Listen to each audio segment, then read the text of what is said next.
இன்றே டவுன்லோட் செய்து உங்கள் ஃபேவரட் ஷோக்களை என்ஜாய் பண்ணுங்க. ஏம்மா, நீ தான் துளசியா? ஆமாங்க, நான் தான் துளசி. சரிம்மா, எதுக்கு நீ ஜனனின் பேரை மாத்தி இந்த சிவா தம்பியை கல்யாணம் பண்ண? அதெல்லாம் சொத்துக்காக தான். அவளத்துக்கிட்ட தான் ஏகப்பட்ட சொத்து இருக்க.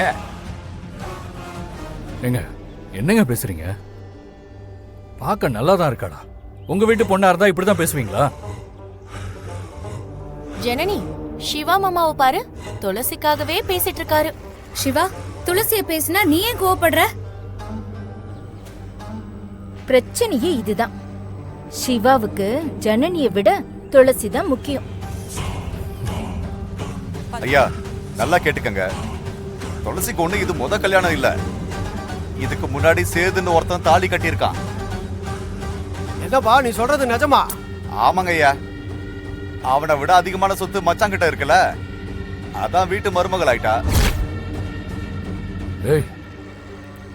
என்னையா கன்றாவி இது? ஏமா, பணத்துக்காக எத்தனை கல்யாணம்னாலும் பண்ணலாமாமா?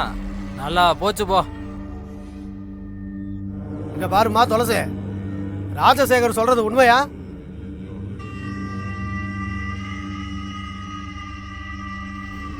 கொஞ்சம் பொறுமையா இருங்க. என்ன இருந்தாலும் அது பொம்பளை புள்ள. சும்மா சும்மா குத்தி குத்தி அதை கேள்வி கேட்க வேண்டாம். துளசி, நீ ஏதாவது இங்க சொல்லணுமா? உன் தவறுக்கு எதுவும் காரணம் இருக்கா? ஏதாவது நியாயமா இருந்தா சொல்லு. இல்லங்க, நான் பண்ணது எல்லாமே தப்புதான்.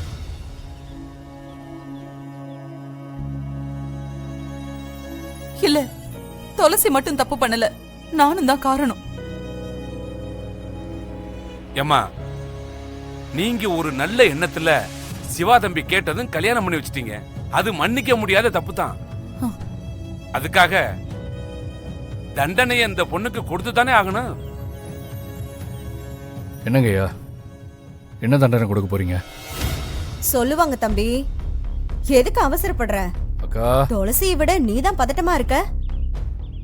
என்ன ஜனனி, சிவா ரொம்ப டென்ஷனா இருக்கான். அப்படியா சிவா? இவ வேற ஒன்னொன்னுக்கும் டவுட்டா கேட்டுட்டு இருப்பான். ஒரு குடும்பத்தை ஏமாத்தினதுக்காகவும் பொய்யான தகவல் கொடுத்து சிவாவை திருமணம் செஞ்சதுக்கும் ஊர் பஞ்சாயத்து முன்னால கும்பிட்டு விழுந்து மன்னிப்பு கேட்கணும்.